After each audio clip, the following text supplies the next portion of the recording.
নমস্কার বন্ধুরা, Monica's food খাজানাতে সবাইকে স্বাগত। চলে এসেছি আজকে দুর্দান্ত স্বাদের একটা রেসিপি নিয়ে। এমন একটা রেসিপি থাকলে ভাতের সাথে আর কিছুই লাগবে না। ঘরে থাকা সামান্য কিছু উপকরণ দিয়ে তৈরি করে নিতে পারবেন দুর্দান্ত স্বাদের এই নিরামিষ রেসিপিটি। একবার এই রেসিপিটি বানিয়ে খেলে এর স্বাদ মুখে লেগে থাকবে। ভাত, রুটি, পরোটা, লুচি সব কিছুর সঙ্গে খেতে অপূর্ব লাগে। ভিডিওটি স্কিপ না করে শেষ পর্যন্ত দেখুন। আশা করছি আজকের রেসিপি সবার খুব ভালো লাগবে। আমি এখানে 4টে লম্বা সাইজের বেগুন নিয়েছি। বেগুনগুলো একটা ছুরির সাহায্যে কেটে নেব। বেগুনের বোটা ও মাথার অংশটা কেটে বাদ দিয়ে দিলাম। এবারে বেগুনগুলোকে আমি মাঝ বরাবর কেটে 2 টুকরো করে নিয়েছি। এবারে এই টুকরোগুলোকে আমি ফালি করে নেব। এভাবে আমি সমস্ত বেগুনগুলো কেটে নেব। এখানে আমি লম্বা সাইজের বেগুন নিয়েছি। আপনারা চাইলে যে কোনো বেগুন দিয়েই এই রেসিপিটা তৈরি করতে পারেন। বেগুনগুলো এইরকম ছোট ছোট করে কেটে নিচ্ছি। এভাবে আমি সমস্ত বাকি বেগুনগুলো কেটে নেব। একটা পাত্রে কিছুটা জল নিয়েছি। এতে দিয়ে দেব সামান্য পরিমাণ নুন। এই নুন জলে আমি বেগুনগুলো ভিজিয়ে রাখব। এতে করে বেগুনগুলো খুব ভালো করে পরিষ্কার হয়ে যাবে আর বেগুন ভাজার সময় তেল কম লাগবে। এভাবে নুন জলে ভিজিয়ে রাখলে কম তেলেই বেগুনগুলো ভেজে নেওয়া যাবে। এখানে আমি মিডিয়াম সাইজের 3টে আলু নিয়েছি। আলুগুলোর খোসা ছাড়িয়ে নিয়েছি। এবারে একটা ছুরির সাহায্যে আলুগুলো কেটে নেব। একটু বড় বড় করে লম্বা করে একটু বড় বড় করে আলুগুলো কেটে নেব। পরিষ্কার জল দিয়ে আলুগুলো ধুয়ে নেব।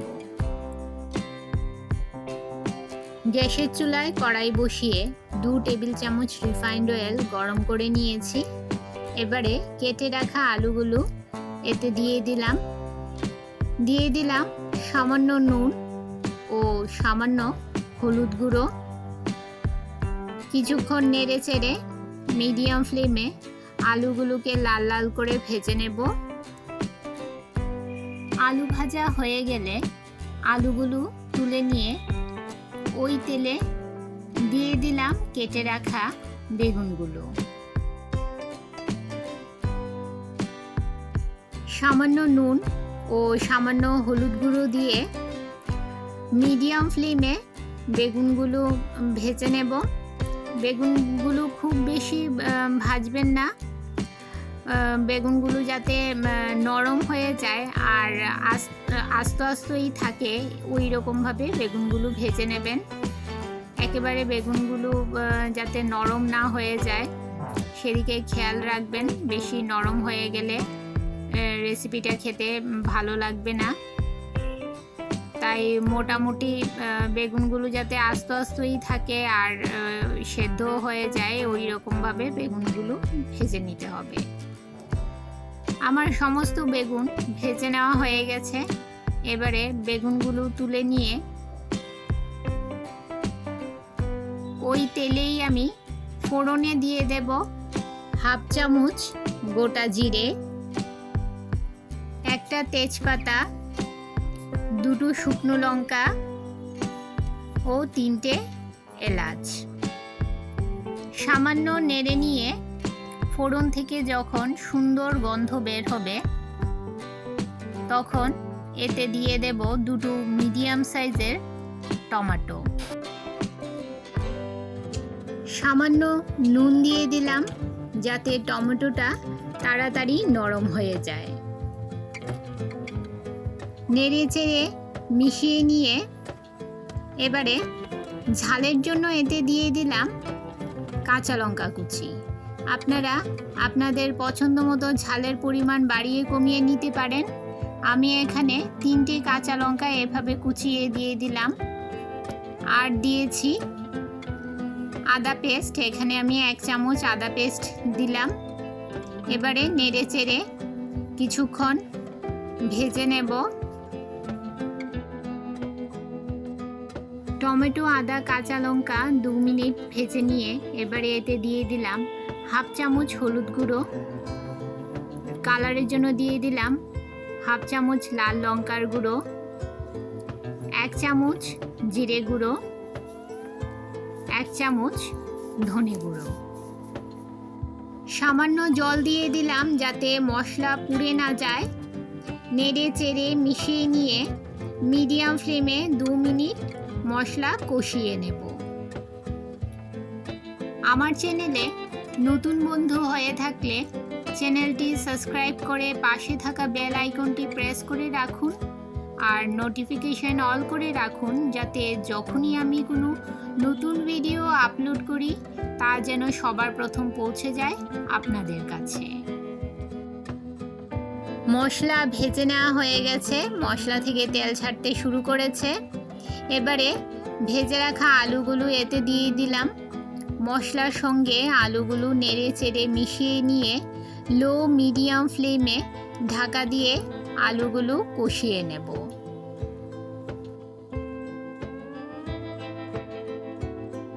দু মিনিট পর ঢাকা সরিয়ে নিলাম। এই যে দেখুন বন্ধুরা, আলু ও মশলা খুব ভালোভাবে কষানো হয়ে গেছে। এবারে ভেজে রাখা বেগুনগুলো এতে দিয়ে দিলাম। নেড়ে চেড়ে মিশিয়ে নিয়ে দিয়ে দিলাম পরিমাণ মতো জল। এই রান্নাটা আমি একটু মাখো মাখো রাখবো, তাই জলের পরিমাণটা কমিয়ে দিলাম। আপনারা জল ছাড়াও এই রান্নাটা তৈরি করতে পারেন, খুবই ভালো হয় খেতে বন্ধুরা। হাই মিডিয়াম ফ্লেমে ঝোল ফুটিয়ে নেব। ঝোল ফুটতে শুরু করলে এতে দিয়ে দিলাম 1 চামচ চিনি। নিরামিষ রান্নায় চিনি দিলে খেতে বেশ ভালো লাগে। আর দিয়ে দিলাম 1 চামচ গরম মশলা গুঁড়ো। চিনি ও গরম মশলা গুঁড়ো দিয়ে আরও একবার নেড়ে চেড়ে মিশিয়ে নেব। বন্ধুরা, আমার চ্যানেলের রেসিপিগুলো যদি আপনাদের ভালো লেগে থাকে লাইক, কমেন্ট ও সাবস্ক্রাইব করে আমার পাশে থাকবেন। আপনাদের একটা লাইক ও একটা কমেন্ট আমাকে অনেক উৎসাহিত করে নতুন নতুন ভিডিও বানাতে। এবারে এতে দিয়ে দিলাম 2 চামচ ঘি। নেড়ে চেড়ে মিশিয়ে নিয়ে গ্যাসের ফ্লেম বন্ধ করে দেব। আর বেশি রান্না করব না, কারণ ঠান্ডা হলে এটা আরও ঘন হয়ে যাবে তরকারিটা। নিরামিষ দিনে এই রকম একটা দুর্দান্ত স্বাদের বেগুন আলুর রেসিপি তৈরি করে আপনারা ভাত, রুটি, পরোটা, পোলাও, লুচি যে কোনো কিছুর সঙ্গে খেতে পারেন। অসম্ভব সুস্বাদু একটা রেসিপি। ঘরে থাকা সামান্য কিছু উপকরণ দিয়ে খুব সহজেই তৈরি করে নেওয়া যায়। এবারে গ্যাসের ফ্লেম বন্ধ করে দিয়ে ঢাকা দিয়ে 2 মিনিট রেখে দেব স্ট্যান্ডিং টাইম। আমি আপনাদের পরিবেশন করে দেখাচ্ছি, দেখুন দেখতে কতটা সুন্দর ও লোভনীয় হয়েছে রেসিপিটা। আমার আজকের রেসিপি আপনাদের কেমন লাগলো অবশ্যই কমেন্ট করে জানাবেন বন্ধুরা। আর ভালো লাগলে শেয়ার করবেন আপনাদের আত্মীয় ও বন্ধুদের কাছে। তাহলে আজকে এই পর্যন্তই, আবার দেখা হবে আরেকটি নতুন ভিডিওতে নতুন রেসিপি নিয়ে। সবাই ভালো থাকবেন, সুস্থ থাকবেন।